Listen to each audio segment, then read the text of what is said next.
السلام عليكم ورحمة الله تعالى وبركاته. الحمد لله نحمد ونصلي على رسوله الكريم أما بعد فقد قال الله تعالى في القرآن العظيم أعوذ بالله من الشيطان الرجيم بفضل بسم الله الرحمن الرحيم وَلَقَدْ ذَرَأْنَا لِجَهَنَّمَ كَثِيرًا مِنَ الْجِنِّ وَالْإِنسِ لَهُمْ قُلُوبٌ لَا يَفْقَهُونَ بِهَا وَلَهُمْ أَعْيُنٌ لَا يُبْصِرُونَ بِهَا وَلَهُمْ آذَانٌ لَا يَسْمَعُونَ بِهَا أُولَئِكَ كَالْأَنْعَامِ بَلْ هُمْ أَضَلُّ أُولَئِكَ هُمُ الْغَافِلُونَ صدق الله العلي العظيم. وقال رسول الله صلى الله عليه وسلم ذلك شهر يغفل الناس عنه بين رجب ورمضان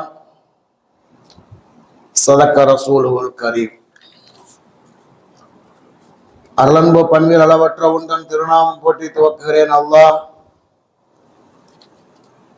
சாந்தியும் சமாதானமும்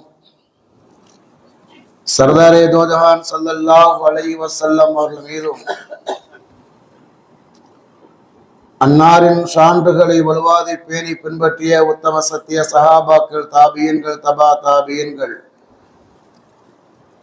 உலக மோமின்கள், குறிப்பாக அல்லாஹுடைய நல்லருளை நாடி வந்திருக்கின்ற நம் அனைவரும் மீதும் அல்லாஹுடைய சாந்தியும் சமாதானமும் என்றென்னும் நிலவட்டுமாக.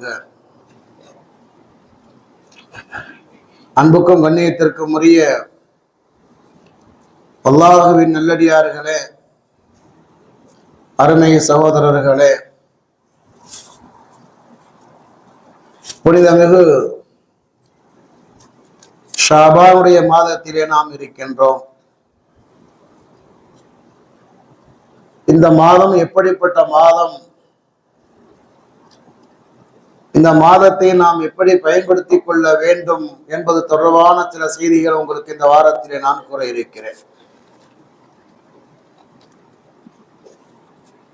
இந்த மாதம் எப்படிப்பட்ட மாதம் என்றால், பரக்கத் பொருந்திய மாதமாக இருக்கின்றது. ஏனெனில் ஹதரத் ரசூலுல்லாஹி ஸல்லல்லாஹு அலைஹி வஸல்லம் அவர்கள் ரஜப மாதம் வந்துவிட்டாலே அல்லாஹும்ம பாரிக் லனா ஃபி ரஜப வ ஷஅபான், யா அல்லாஹ் எங்களுக்கு நீ ரஜப மாதத்திலும் ஷாபான் மாதத்திலும் பரக்கத் செய்வாயாக என்பதாக பெருமானார் ஸல்லல்லாஹு அலைஹி வஸல்லம் அவர்கள் துஆ செய்து வந்தார்கள். அப்படிப்பட்ட ஒரு பரக்கத்தான மாதமாக இருக்கின்றது. இந்த மாதம் எப்படிப்பட்ட மாதம் என்றால், நற்செயல்கள் செய்வதற்கு ஏற்ற ஒரு மாதமாக இருக்கின்றது. மற்ற காலங்களை விட இந்த மாதத்திலே நம்முடைய முன்னோர்கள் நற்செயல்கள் செய்வதிலே அதிகம் ஆர்வம் காட்டக்கூடியவர்களாக இருந்தார்கள். என்ன நற்செயல் செய்தார்கள் என்பதை பற்றி கடைசியிலே உங்களுக்கு 3 செய்திகள் நான் சொல்கின்றேன். மூன்றாவதாக, இந்த மாதம் எப்படிப்பட்ட மாதம் என்றால், மக்கள் கவனமின்றி இருக்கின்ற ஒரு மாதமாக இருக்கின்றது. ஏனெனில் பெருமானார் ஸல்லல்லாஹு அலைஹி வஸல்லம் அவர்கள் இந்த மாதத்தில் அதிகமாக நோன்பு நோக்கக்கூடியவர்களாக இருந்தார்கள். அன்னை ஆயிஷா நாயகி அறிவிக்கிறார்கள், புகாரி முஸ்லிம் போன்ற கிரந்தங்களிலே பதிவு செய்யப்பட்டிருக்கிறது, கான ரசூலுல்லாஹி ஸல்லல்லாஹு அலைஹி வஸல்லம் யஸூமு ஹத்தா நகூலு லா யுஃப்திர். பெருமானார் ஸல்லல்லாஹு அலைஹி வஸல்லம் அவர்கள் இந்த ஷாபானுடைய மாதத்திலே தொடராக நோன்பு வைத்தார்கள். எந்த அளவுக்கு என்றால், பெருமானார் ஸல்லல்லாஹு அலைஹி வஸல்லம் அவர்கள் நோன்பை விடமாட்டார்கள் என்று நாங்கள் சொல்கின்ற அளவுக்கு பெருமானார் அவர்கள் தொடர்ந்து நோன்பு வைத்தார்கள். சில நாட்கள் தொடர்ந்து நோன்பு வைத்தார்கள். பிறகு சில நாட்கள் பெருமானார் அவர்கள் தொடர்ந்து நோன்பை விடக்கூடியவர்களாக இருந்தார்கள். எந்த அளவுக்கு என்றால் பெருமானார் அவர்கள் மீண்டும் நோன்பு வைப்பார்கள், நோன்பு வைக்க மாட்டார் என்பதாக நாங்கள் சொல்கின்ற அளவுக்கு பெருமானார் அவர்கள் நோன்பை விடக்கூடியவர்களாக இருந்தார்கள் என்பதாக சொல்லிவிட்டு அடுத்து ஆயிஷா நாயகி கூறுகிறார்கள், ஃபமா ராயித்து ரசூலுல்லாஹி ஸல்லல்லாஹு அலைஹி வஸல்லம் ஃபமா ராயித்து ரசூலுல்லாஹி ஸல்லல்லாஹு அலைஹி வஸல்லம் இஸ்தக்மல சியாம ஷஹ்ரி இல்லா ரமலான். பெருமானார் ஸல்லல்லாஹு அலைஹி வஸல்லம் அவர்கள் ஒரு மாதத்திலே முழுமையாக நோன்பு வைத்தார்கள் என்றால் அது ரமலானை தவிர வேறு மாதத்திலே முழுமையாக நோன்பு வைக்கவில்லை. ஒமா ராயித்து அக்ஸர சியாம மின்ஹு ஃபி ஷாபான், மற்ற மாதங்களிலே அதிகமாக நோன்பு வைத்த மாதமாக ஷாபானுடைய மாதத்தை தவிர வேறு எதையும் நான் பார்க்கவில்லை என்பதாக அன்னை ஆயிஷா நாயகி அறிவிக்கிறாங்க. அந்த ஹதீஸ்ல என்ன சொல்றாங்க அப்படின்னா, ஒரு மாதத்தை முழுமையாக நோன்பு வைத்தது என்பது ரமலானுடைய மாதத்திலே பெருமானார் முழுமையாக நோன்பு வைத்திருக்கிறார்கள். மற்ற 11 மாதங்களிலே அதிகமான நாட்கள் நோன்பு வைத்தது என்று சொன்னால் இந்த ஷாபானுடைய மாதத்திலே பெருமானார் நோன்பு வைத்ததாக அன்னை ஆயிஷா நாயகி அறிவிக்கிறார்கள். இந்த ஹதீஸ் புகாரி முஸ்லிம் போன்ற கருதங்களிலே பதிவு செய்யப்பட்டிருக்கிறது. மற்றொரு ஹதீஸ் வருகின்றது, நசையா அஹமது போன கிதாபிலே வருகிறது. உஸாமத் இப்னு ஸைத் ரலியல்லாஹு தஆலா அன்ஹு அவர்கள் பெருமானாரிடத்திலே கேட்டார், யா ரசூலல்லாஹ் லம் அரக தஸூமு ஷஹ்ரன் மின ஷுஹூரி மா தஸூமு ஷாபா.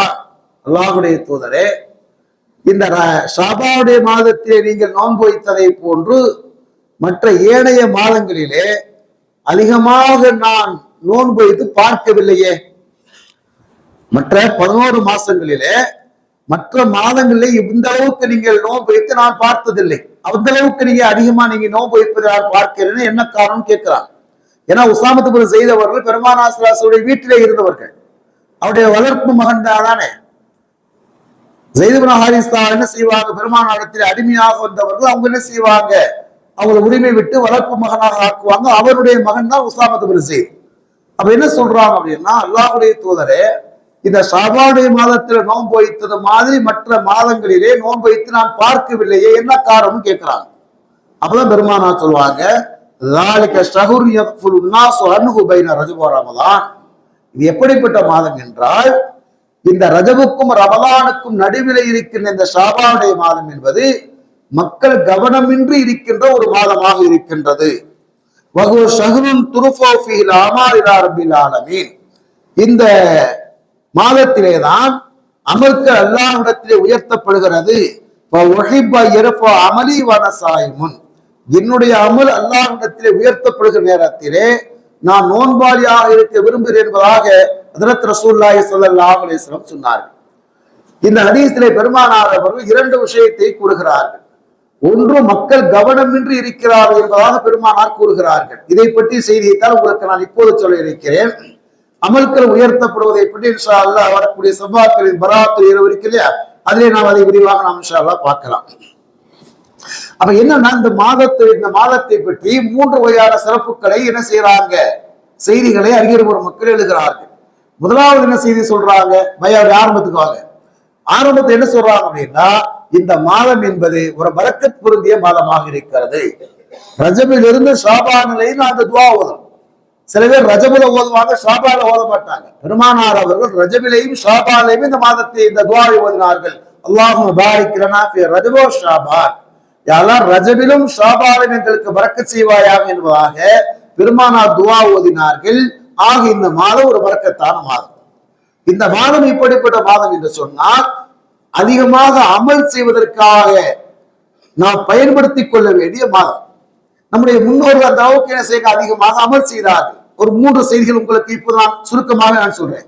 என்னன்னா, நம்முடைய முன்னோர்கள் என்ன செய்வாங்க அப்படின்னா, இந்த ஷாபானுடைய மாதம் வந்து விட்டாலே அனஸ் பின் மாலிக் அவங்க கூறுகிறார்கள், சஹாபாக்கள் அதிகமாக குர்ஆன் ஓத ஆரம்பித்து விடுவார்களாம்.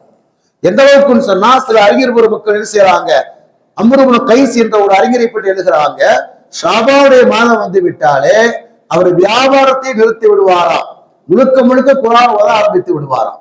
அப்ப நம்முடைய முன்னோர் என்ன செஞ்சாங்க அப்படின்னா, ரமலானுக்கு வந்துட்டு முன்னேற்பாடாக இந்த மாசத்துல இடைசியாக அதிகமாக குர்ஆன் ஓத ஆரம்பித்து விடுவார்கள். அது மாதிரி இரண்டாவதாக என்ன சொல்றாங்க அப்படின்னா, இந்த மாதத்திலே ஜக்காத்தை நிறைவேற்றி விடுவார்கள். நம்ம யோசிக்கலாம், ஜக்காத்து வந்துட்டு என்ன செய்யறது, ரமலானுடைய மாதத்திலான கொடுக்க வேண்டும் என்பதாக நான் உங்களுக்கு கடந்த வருடங்களே கூட நான் உங்களுக்கு சொல்லி இருக்கிறேன். அதாவது ரமலானுடைய மாதம் என்பது நோன்பு வைப்பதற்கான மாதம். பமன் சகிதம் என்கும் ஷஹரப்பல் யசுமு, ரமலானுடைய மாதம் வந்து விட்டால் நீ நோன்பு வைக்கிறவாகத்தான் அல்லாஹ் தஆலா கூறுகிறார். எனவே ரமலானுடைய மாதம் என்பது நோன்புக்கான மாதம் என்பதிலே இந்த மாற்று கருத்தும் இல்லை. ஆனா அதே நேரத்திலே ஜக்காத்தை கொடுப்பதற்கு ரமலானுடைய மாதத்துல தான் கொடுக்கணுமா அப்படின்னா அப்படி அல்ல. மக்கள் ஏன் கொடுக்குறாங்க அப்படின்னா, அது அந்த ரமலானுடைய காலத்திலே நாம் செய்யக்கூடிய வணக்கங்களுக்கு நிறைய நன்மைகள் கிடைக்கிற காரணத்தினால் கொடுக்குறாங்க. இப்ப ரமலானுடைய காலத்திலே ஒரு நஃபிலை நிறைவேற்றினால் மற்ற காலத்திலே ஒரு ஃபர்லை நிறைவேற்றிய நன்மை கிடைக்கும். ரமலானுடைய காலத்தில் வந்து ஒரு ஃபர்லை நிறைவேற்றினால் மற்ற காலங்களிலே 70 ஃபர்லை நிறைவேற்றிய நன்மை உண்டியதாக பெருமானார் சொன்னாங்க. அந்த ஹதீஸின் அடிப்படையிலே தான் என்ன செய்யறாங்க, மக்கள் ஜக்காத்தை ரமலானை நிறைவேற்றுகிறார்கள். இது என்ன செய்யறாங்க, அதை அடிப்படையாக வைத்துக் கொண்டு மக்கள் எடுக்கின்ற முடிவு. ஆனால் அறிஞர் பெருமக்கள் சொல்லக்கூடிய செய்தி என்னவென்று சொன்னால், சஹாபாக்குடைய முன்மாதிரி என்னவென்றால் ஜக்காத்தை ஷாபானிலே தான் கொடுக்க வேண்டும். ஏன் என்று சொன்னால் ஷாபான் ஏதாவது ஷாபானை கணக்கு வைத்துக் கொள்ள வேண்டும். ஜக்காத் என்பது ஒரு வருடம் முடிந்தோன கணக்கு செய்யறது கடமையாகிறது.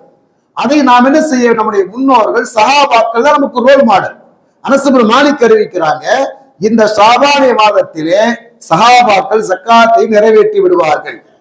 ஏன் என்று சொன்னால் ஏழை எளிய மக்கள் ரமலானுக்கு தயாராகுவதற்காக வேண்டி என்ன செய்வாங்க, ஜக்காத்தை கொடுப்பார்கள்.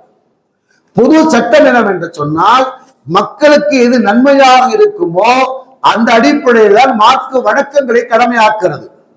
பொருள் சார்ந்த வணக்கத்தை பொறுத்தவரை மக்களுக்கு எது நன்மையோ அதுதான் சிறந்தது. என்னிடத்திலே கூட வந்து ஒரு 3 நாட்களுக்கு முன்னால் நண்பர் கேட்டார், நான் ஏதாவது உதவி செய்யலாம் நினைக்கிறேன், அரிசி பருப்பு வாங்கி கொடுக்கலாமா, பணமாக கொடுக்கலாமா என்பதாக. அறிஞர் பெருமக்கள் சொல்வார்கள், பஞ்ச காலமாக இருந்தால் உணவுப் பொருட்கள் வாங்கி கொடுப்பது சிறப்பிற்குரியது. பஞ்ச காலம் இல்லை என்று சொன்னால் பணமாக கொடுப்பதுதான் சிறப்பிற்குரியது. ஏன் என்று சொன்னால் பொது மக்களுக்கு, ஏழை எளிய மக்களுக்கு எது நன்மையாக இருக்குமோ அதை கொண்டுதான் வணக்கங்கள் கடமையாக்கப்படுகிறது. வணக்கங்கள் சிறப்பு மிகுந்ததாக கவனிக்கப்படுகிறது. அதே நேரத்தில் ஜக்காத்து கூட வந்துகிட்டு என்ன செய்வோம், 10.25 பவுன் நகை இருந்தால் ஜக்காத்து கடமை. நகையாக இருந்தால் 10.25 பவுன் இருந்தால் ஜக்காத்து கடமை. வெள்ளியாக இருந்தால் 612 கிராம் இருந்தால் ஜக்காத்து கடமை. ஆனால் இந்த இரண்டிலே எதை கணக்கு பண்ண வேண்டும் என்று சொன்னால், ஒரு மனிதனிடத்திலே 612 கிராம் வெள்ளியினுடைய பணம் அவரிடத்தில் இருக்குமானால் ஜக்காத்து கடமையாயிரும். அவருக்கு 10.25 பவுன் நகை வர்ற வரைக்கும் வெயிட் பண்ணுகிற அவசியம் இல்லை. ஏன் என்று சொன்னால் அந்த அளவுக்கு இருந்துச்சுன்னா பிரச்சனை இல்லை. ஒரு மனிதனிடத்திலே தங்கம் வந்துட்டு அந்த அளவுக்கு இல்லை. இன்னைக்கு வந்துகிட்டு என்ன செய்யறது, ஒரு பவுன் நகை வந்துட்டு 1.5 லட்சம் ரூபாய் வந்துருச்சு. 1,34,500 ரூபாய் இன்னைக்கு ரேட்டு. இப்ப 1.5 லட்சம் ரூபாய் வந்துருச்சு. அதனால வந்து இவர் வந்துட்டு எனக்கு வந்து 10.25 பவுன் நகை இல்லை, அந்த அளவுக்கு எனக்கு காசு இல்லை, அதனால ஜக்காத்து கடமை இல்லைன்னு சொல்ல முடியாது. சட்டம் என்னவென்று சொன்னால், தங்கமாக இருந்தால் 10.25 பவுன் இருக்க வேண்டும், வெள்ளியாக இருந்தால் 612 கிராம் இருக்க வேண்டும் என்பது தனித்தனி சட்டங்கள். ஆனால் ஒருவருக்கு ஜக்காத்து கடமையாகுவதற்கு எது அளவுகோல் என்று சொன்னால், 612 கிராம் வெள்ளி வந்து இடத்தில் இருக்குமானால் அவருக்கு ஜக்காத்து கடமையாகிவிடும். எதுக்கு கடமையாகிறது, எந்த விஷயமாக இருந்தாலும் ஏழை எளிய மக்களுக்கு எது பயனாக இருக்குமோ அதை கொண்டுதான் வணக்கம் கடமையாகின்றது. அதைத்தான் உங்களுக்கு நான் அழைத்து சொல்கிறேன். அதனால ஜக்காத்தை கொடுப்பவர்கள் இந்த ஷாபானிய மாதத்திலே கொடுத்து விடுங்கள். வரக்கூடிய காலங்களிலே ஷாபானை கணக்கு வைத்துக் கொள்ளுங்கள். ரமலானிலே கொடுப்பது சிறப்பிற்குரியதாக நன்மைக்குரியதாக இருந்தாலும் கூட ஏழை எளிய மக்களுக்கு எது பயன். இப்ப நீங்க ஜக்காத்து கொடுக்குறீங்க, 27 அன்னைக்கு நீங்க ஜக்காத்தை கொடுத்துட்டு பரவாயில்லை. இன்னும் சில இடங்கள்ல இருக்குது, சில இடங்களை பார்ப்பேன். 27 அன்னைக்கு பாத்தீங்கன்னா ஒரு மகல்லாவுக்கு முன்னாடி நான் இருந்தேன். 27 அன்னைக்கு பார்த்தீங்கன்னா வரிசையா கியூ நிற்கும். ஏன்னா அந்த ஆஜியார் வந்து என்ன செய்வார், வேட்டி சேலை கொடுப்பாரு, ட்ரெஸ் கொடுப்பாரு, கவர் கொடுப்பாதற்காக வேண்டி ஒரு 200 பேர் கியூல நிற்பாங்க, டோக்கனை கொடுத்துக்கிட்டு. இன்னும் கூட சில பகுதிகளே இருக்காது. ஏன்னா அந்த பயானம் வந்து வெளியில வந்து வெளியிடப்படுகிறதா நான் சொன்னேன்னா சகல பிடிச்ச வேலை. சில மக்கள் இருக்காங்க, முஸ்லீம்கள் அதிகமாக இருக்கக்கூடிய இடங்களை பார்த்தீங்கன்னா டோக்கனை கொடுத்து விட்டு 27 வரைக்கும் எல்லாரும் செய்வாங்க, டோக்கனை வச்சுட்டு கியூல வரிசையா நிற்கும். அந்த ஹாஜியார் தூங்கி எந்திரிச்சு வந்து 6 அவர் வந்து பொறுமையா கொடுப்பார். அது அல்ல, ஜக்காத்தின் சாதாரணை கொடுத்து விடுங்கள், பொதுமக்களுக்கு இலகுவாக இருக்குமோ அதை கொடுத்து விடுங்கள். நீ டோக்கனை கொடுக்க வச்சு நோக்கல பூரா வந்து நிக்க வச்சுக்கிட்டு சங்கடம் பிடிச்ச வேலை. இன்னைக்கு ஒயிட் ஹவுஸ் கூட மாறி போயிட்டாங்க, அல்ஹம்துலில்லாஹ். முதல் ரமலானுடைய காலத்துல கொடுப்பாங்க, எல்லாம் நோம்பு வச்சுட்டு அரை மயக்கத்துல போய் உட்கார்ந்து இருக்கும். அப்பதான் ஒரு அஜித்து பயான் பண்ணுவாரு, ஒரு அஜித்து கனாத்து ஓதுவாரு, எல்லாம் ஓதுவாரு, எல்லாம் சந்தோஷம் தான். அஜித் மாரவ திட்டிட்டு உட்கார்ந்துருப்போம், எப்படா பயான் செய்யறேன்னு நேரம் காலத்திலேயே பயன் பண்ணிட்டு உட்கார்ந்துருக்காரா. இப்ப பயானா கேட்கறது மாதிரி இருக்கு, எப்படா தூங்குறோம்னு இருக்குது. தூங்குற நேரத்துல உட்கார்ந்துட்டு என்னவோ அல்ஹம்துலில்லாஹ் அவங்க என்ன செய்யறாங்க, இப்பவே என்ன செய்யறாங்க, முன்னாலே கொடுத்து முடிச்சுட்டு போயிடுறாங்க, வேணாண்டான்னு சொல்லிட்டு. எதுக்கு சொல்றேன் அப்படின்னா, பொதுமக்களுக்கு எது நன்மையாக இருக்குமோ அதை கொண்டுதான் மார்க்கத்தின் வணக்கங்கள் இருக்கிறது. பரவான வணக்கங்களாக இருந்தாலும் சரி, நஃபிலான வணக்கங்களாக இருந்தாலும் சரி, எது பொதுமக்களுக்கு நன்மையோ அது. அப்ப நம்முடைய முன்னோர்கள் என்ன செஞ்சாங்க அப்படின்னா, இந்த மாதத்தை குர்ஆன் ஓதுவதற்கு பயன்படுத்தினார்கள். ஏன் குர்ஆன் ஓத பயன்படுத்தினாங்க? ஒரு கடந்த ஞாயிற்றுக்கிழமை கூட ஒரு அஜித் பயானா சொன்னாங்க, இது பயிற்சியின் மாதம். இது இப்பவே நம்ம கொஞ்சம் கொஞ்சமா நம்ம ஓத ஆரம்பிச்சிட்டோம் அப்படின்னு கேட்டா ரமலான் நிறைய குர்ஆன்கள் ஓத முடியும். அதே மாதிரி ஜக்காத்தை நம்முடைய முன்னோர்கள் நிறைவேற்றினார்கள். மூன்றாவதாக என்ன சொல்றாங்க அப்படின்னா, அவர்கள் மீது ஏதாவது இந்த நோன்புகள் இருக்குமானால், கலாவான நோன்புகள் இருக்குமானால், அந்த நோன்பை நம்முடைய முன்னோர்கள் ஷாபானை வைத்து விடுவார்கள். ஆயிஷா நாயகி கூறுகிறார்கள், என் மீது கலாவான நோன்பை நான் ஷாபானை வைத்து விடுவேன். அவங்களுக்கு என்ன கலாவாகுது? ரமலானுடைய காலத்தில் மாதவிடாய் ஏற்பட்டால் அவங்க என்ன செய்ய முடியாது, நோன்பும் வைக்க முடியாது. மாதவிடாய் காலத்திலே நோன்பும் வைக்க முடியாது, தொழுகவும் முடியாது. ஆனால் சட்டம் என்னவென்று சொன்னால், மாதவிடாய் என்பது அந்த பெண் வளமையாக எந்த நாடை முடிவு செய்கிறார் அதுதான். அது ஒவ்வொரு பெண்களுக்கு மத்தியிலே ஏற்றத்தாழ்வு இருக்கிறது. அந்த பெண்ணுக்கு வளமையாக எத்தனை நாட்கள் வந்து மாதவிடாயோ அந்த மாதவிடாய் காலத்திலே அவள் தொழுகவும் முடியாது, நோன்புக்க முடியாது. ஆனால் அந்த விடுபட்ட தொழுகையை மீண்டும் தொழ வேண்டிய தேவையில்லை. விடுபட்ட தொழுகையை தொழக்கூடாது, தொழுகைகள் மீது கடமை அல்ல. ஆனால் விடுபட்ட நோவை கட்டாயம் கலா செய்தே ஆக வேண்டும். அந்த கலா எப்போது செய்வது? எப்போது வேண்டுமானால் செய்து கொள்ளலாம். அதிகபட்ச டைம் என்பது ஷாபானிலே அவர்கள் இந்த நோன்பை கலா செய்துவிட்டு தன் மீது எந்த கலாவும் இல்லாத நிலையில் ரமலானை ஆரம்பிக்க வேண்டும். இதை வெளியே கேட்கக்கூடிய சகோதரிகளை வந்து ஃபாலோ பண்ணணும். நீங்க வீட்டுல போனாலும் சொல்லணும், நீ ரமலானுடைய மாதத்திலே விடுபட்ட நோன்பை நீ கலா செய்து விட்டாயா? கலா செய்யவில்லை என்று சொன்னால் கலா செய்வதற்கு நான் உறுதுணையாக இருக்கணும். ஏன்னா நம்ம அதாவது நாம் அந்த வணக்கத்தை செய்வதற்கு ஆர்வப்படுத்தணும், அந்த வணக்கத்தை செய்வதற்கு உறுதுணையாக இருக்கணும். அது ஒரு பெரிய விஷயம். ஏன்னா ஒண்ணு நம்ம ஆர்வப்படுத்தணும், நம்ம ஞாபகமே படுத்துறது இல்லை. எனக்கு ஏன் பணிமுறை நீ கரெக்டா செஞ்சியா, எனக்கு என்ன செய்யணுமோ அதை குறையில்லாம செஞ்சிரு, சந்தோஷம் தான். அவர் அந்த வணக்கத்தை செய்யவில்லை, யார் சொல்வது?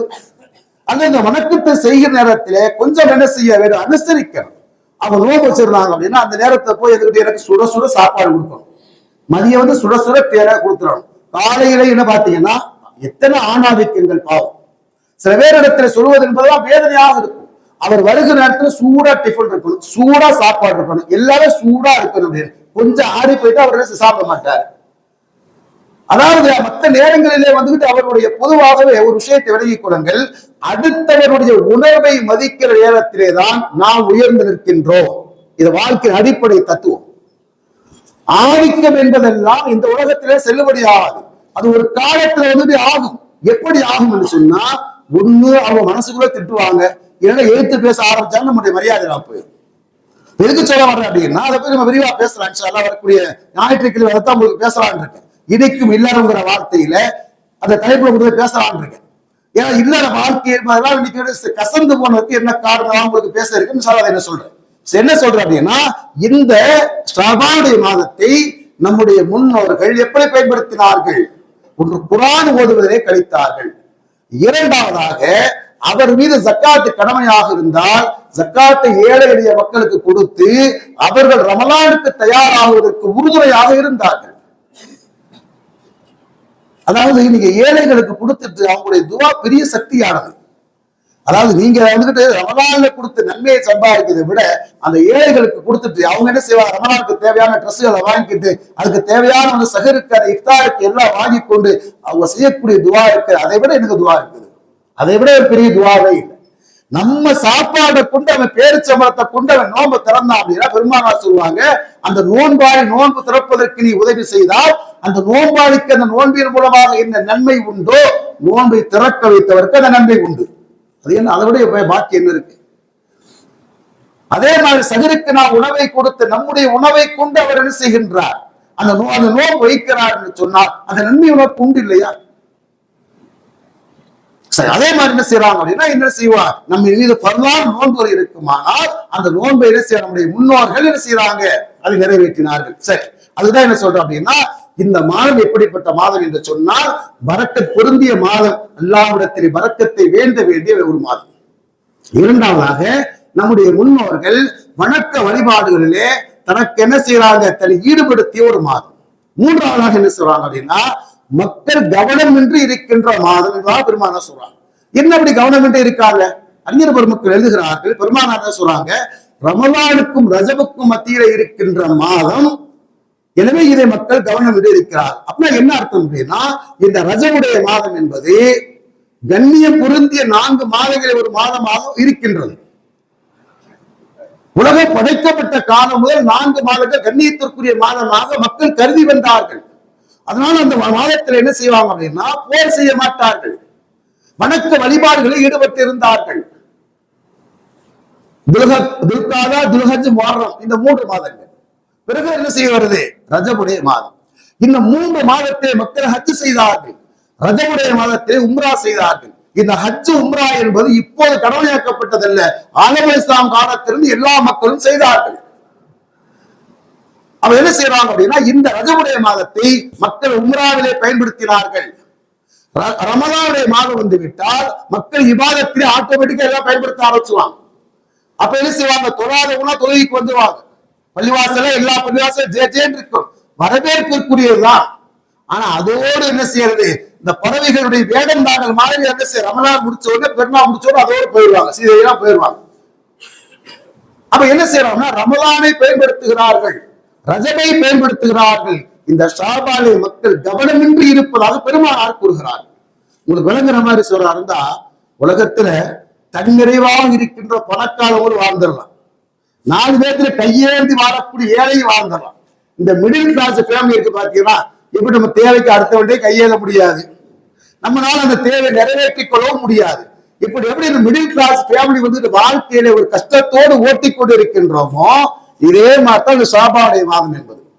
இந்த ஷாபானுடைய மாதத்தில் செய்யறாங்க மக்கள் கவனமின்றி இருப்பதாக பெருமானார் கூறுகிறார்கள். சரி, நேரம் ஆயிடுச்சு. இந்த கவனமின்றி இருப்பதை பற்றி அறிஞர் பெருமக்கள் 2 செய்திகளை கூறுகிறார்கள். முதலாவது என்னன்னா பொதுவாகவே கவனமின்றி இருப்பதை மார்க்கம் தடை செய்கின்றது. கஃபலத்துன்னு சொல்லுவாங்க, கஃபலத், கவனமின்றி இருப்பதை மார்க்கம் தடை செய்கின்றது. அல்லாஹ் தஆலா தன் திருமறையிலே 7வது சூராவுடைய 179வது வசனம், இந்த சப்ஜெக்ட் தான் பேச வந்து அதுக்கே நேரம் ஓடிடுச்சு. அப்ப மக்கள் செய்யறாங்க அப்படின்னா கவனமின்றி இருப்பதை அல்லாஹ் என்ன செய்கிறார், எச்சரிக்கை செய்கிறார். 7வது சூராவுடைய 179வது வசனம் அல்லாஹ் சொல்வார், வலக்க தரனா லி ஜஹன்னம கஸீரம் மினல் ஜின் வல் இன்ஸ் லஹும் குலூபுல் லா யஃகஹூன பிஹா. அல்லாஹ் அந்த வசனத்தை என்ன சொல்றான்டா, மனிதர்களிலும் ஜின்களிலும் நரகத்துக்காகவே அதிகமானவரை நாம் தயார் செய்து வைத்திருக்கின்றோம். அவர் எப்படிப்பட்டவர்கள், அவர்களுக்கு உள்ளங்கள் இருக்கும், நல்லதை சிந்திக்க மாட்டார்கள். வலம் ஆயுள்ளாய்வு செய்வபிகா, அவருக்கு கண்கள் இருக்கும், நல்லதை பார்க்க மாட்டார்கள். வலவும் ஆதாரபிகா, அவருக்கு செவிகள் இருக்கும், நல்லதை கேட்க மாட்டார்கள். உலாய்க்கல் அண்ணாமி பல்கும் அவள், அவர்கள் கால்நடைகளை போன்றவர்கள், அதை விட தாழ்ந்தவர்கள் என்று சொல்லிவிட்டு அல்லாஹ் கூறுவான், உலாய்க்கல் காஃபிரூன், அவர்கள் கவனமற்றோர் என்று அல்லாஹ் தஆலா முடிக்கிறார். நம்ம இங்க யோசிச்சு பார்க்கலாம், அல்லாஹ் என்ன கூறுகிறான், இவரை நரகவாதி என்று அல்லாஹ் கூறுகின்றான். அல்லாஹ் பாதுகாப்பானாக, நரகவாதி அல்லாஹ் சொல்றான். அடுத்து என்ன அல்லாஹ் சொல்றான்னா, இவன் கால்நடைகளை விட தரம் தாழ்ந்தவன் என்று அல்லாஹு தஆலா கூறுகிறான். எந்த அல்லாஹு தஆலா இன்னி ஜாயிலுன் ஃபில் அர்தி கலீஃபா, இந்த பூமியினுடைய பிரதிநிதி அல்லாஹ் அந்த மனிதனை பாராட்டினானோ, வலக்கத் கர்ரம்னா பனி ஆதம், ஆதமுடைய மக்கள் நாம் கண்ணியப்படுத்தியிருக்கிறோம் என்று அல்லாஹு தஆலா கூறுகிறானோ, அந்த அல்லாஹ் கூறுகின்றான் இவன் கால்நடைகளோட தாழ்ந்தவன் என்று அல்லாஹு தஆலா கூறுகிறான். ஏன் கூறுகிறான் என்று சொன்னால் அல்லாஹ் முடிக்கிறார் உலாயிக ஹுமுல் காஃபிரூன், அவர்கள் கவனமற்றவர்கள் என்று அல்லாஹு தஆலா கூறுகிறார். கவனமற்றவர்கள் என்ன அர்த்தம் அப்படின்னா, அல்லாஹு தஆலா உள்ளத்தை கொடுத்தான் எதற்காக வேண்டி? அல்லாஹ்வை பற்றி அறிந்து கொள்வதற்காக, அல்லாஹ்வை சிந்திப்பதற்காக, தன்னுடைய உள்ளத்தில் அல்லாஹ்வை நிறுத்துவதற்காக அல்லாஹ் கொடுத்தான். கண்ணை கொடுத்தால் எதற்காக சொன்னா அல்லாஹ்வுடைய வசனங்களை பார்ப்பதற்காக வேண்டி, அல்லாஹ்வுடைய அத்தாட்சிகளை பார்த்து படிப்பினை வருவதற்காக அல்லாஹ் கண்ணை கொடுத்தார். யோசிச்சு பாருங்க, நம்முடைய உள்ளத்தில் அல்லாஹ் இருக்கின்றானா இல்லையா? நாம் இந்த கண்ணை கொண்டு அல்லாஹ்வுடைய வேதத்தை நாம் என்ன பார்த்தோம்?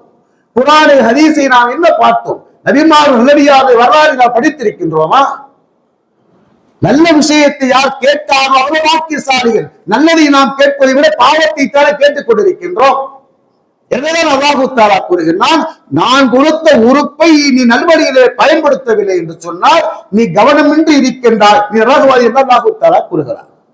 அதே அல்லாஹு தஆலா இன்னொரு வசனத்தை அல்லாஹ் கூறுவார், 107வது சூராவிலே 105வது வசனம், ஃபவைலுல் லில் முஸல்லீன் அல்லதீன ஹும் அன் ஸலாத்திஹிம் காஃபிலூன் அல்லதீன ஹும் அன் ஸலாத்திஹிம் சாஹூன். தொழுகையாளிகளுக்கு கேடு உண்டாகட்டும். எந்த தொழுகையாளிகள் தொழுகையிலே கவனமின்றி இருக்கிறார்களோ அவருக்கு கேடு உண்டாகட்டும், நாசம் உண்டாகட்டும் என்று அல்லாஹ் தஆலா கூறுகிறார். கவனமின்றி இருக்கிறதா என்ன அர்த்தம் அப்படின்னா, தொழுகையின் நேரத்திலே கவனம் இல்லாமல் யார் இருக்கிறார்களோ, இந்த நேரத்தில் இவனுக்கு இப்போ எத்தனை மணி ஆகிறது, தொழுகைக்கு இன்னும் எவ்வளவு நேரம் இருக்கிறது என்று தொழுகையினுடைய விஷயத்தில் யார் கவனமின்றி இருக்கிறார்களோ அவர்களே அல்லாஹ் தஆலா கூறுகின்றார். இரண்டாவது விளக்கமாக அறிஞர்கள் எழுதுகிறார்கள், தொழுகையிலே நிற்கிறாரு, ஆனா அவருடைய உள்ள தொழுகையிலே இல்லை. தொழுகையில நிற்கிறாரு, அவர் ஓதுறாரு, தக்பீர் கட்டுவோம், அவர் கூட ஆட்டோமேட்டிக்கா அல்ஹம்து சூரா ஓதுவாரு, அவருக்கு எப்போதும் தெரிஞ்ச குலோரபி நாஸ் குலோர் ஓதிட்டே இருப்பாரு. ஆனா அவருடைய உள்ளம் அந்த தொழுகையிலே இல்லாவிட்டால் இவனை அல்லாஹ் கூறுகிறார் இவருக்கு நாசம் உண்டாகட்டும் என்பதாக. பெருமானார் கூறுகிறார்கள், யார் கவனமின்றி தொழுகிறார்களோ அவருடைய தொழுகையை அவருடைய முகத்தில் என்ன செய்யறது, துணியை போன்று, ஒரு கசட்டப்பட்ட துணியை போன்று அவருடைய முகத்திலே எரியப்படுவதாக பெருமானார் சொல்வார்கள். அந்த தொழுகையை நீ நல்லபடியாக தொழுது விட்டால் அந்த தொழுகை அல்லாஹ்விடத்திலே நூறாக பிரகாசமாக செல்கிறது.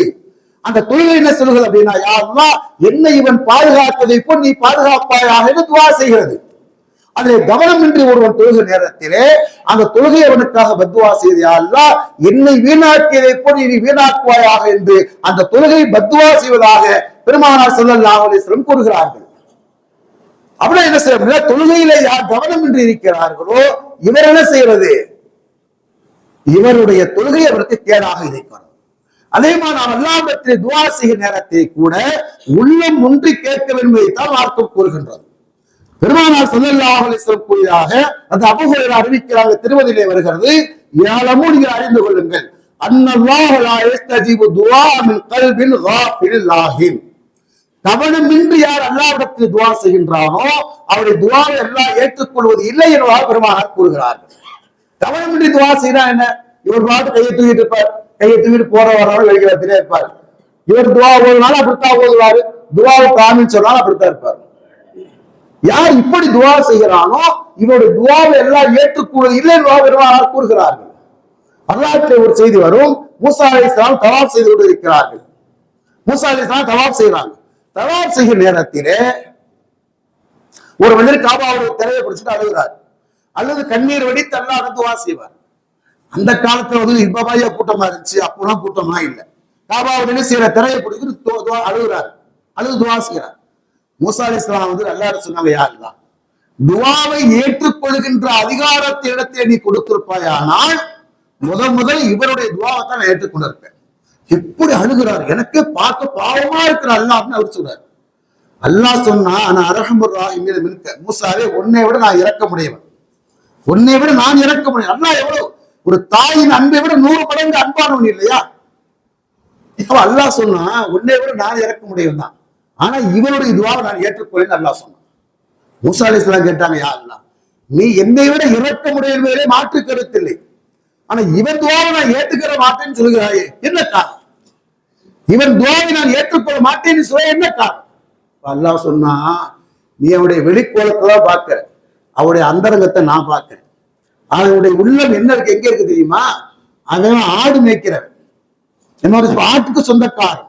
அவருடைய ஆடை பூரா என்ன செய்யறா, பட்டியல அடிச்சுட்டு வந்திருக்கான், பட்டியல அடிச்சு போட்டு வந்திருக்கான். அவருடைய சிந்தனை பூரா, அவருடைய உள்ளம் பூரா அந்த ஆட்டுல இருக்கு. அந்த ஆடு பத்திரமா இருக்கா, ஓனாய் அடிச்சிருச்சா, எங்களால் ஓடி போயிடுச்சான்னு சொல்லிட்டு அவருடைய உள்ளம் இல்லாம ஆட்டிடம் இருக்கிறது, அவருடைய உடம்பு மட்டும்தான் இங்க இருக்கிறது. எப்படி அவருடைய துவாவை ஏற்றுக்கொள்ளும் என்று அல்லாஹ் தஆலா கேட்டான். மூசா அலைஹிஸ்ஸலாம் போய் கேட்டாங்க, பாவி, உனக்கு நான் சப்போர்ட் பண்ண போய் நான் அல்லாஹ் என்னை இப்படி திட்டுறான்டா அல்லாஹ். அவருடைய மூசா அலைஹிஸ்ஸலாம் எச்சரிக்கை செய்தார், அறிவுரை செய்தார், வரலாறு வருகிறது. எதற்கு சொல்ல வரேன்னு சொன்னா, நாம் செய்யக்கூடிய வணக்கங்கள் எப்படி இருக்கணும் அப்படின்னு கேட்டா கவனத்தோடு செய்ய வேண்டும் என்பதைத்தான் இங்கே மார்க்கம் கூறுகிறது. இன்ஷா அல்லாஹ் வாய்ப்பு வருகிற நேரத்தில் தொடர் இன்னொரு தடவை நான் உங்களுக்கு கூறுகிறேன். நாம் செய்யக்கூடிய வணக்கங்களை அல்லாஹுக்காக கவனத்தோடு செய்கிற வாக்கியத்தை அல்லாஹ் வழங்குவான். அல்ஹம்துலில்லாஹ்.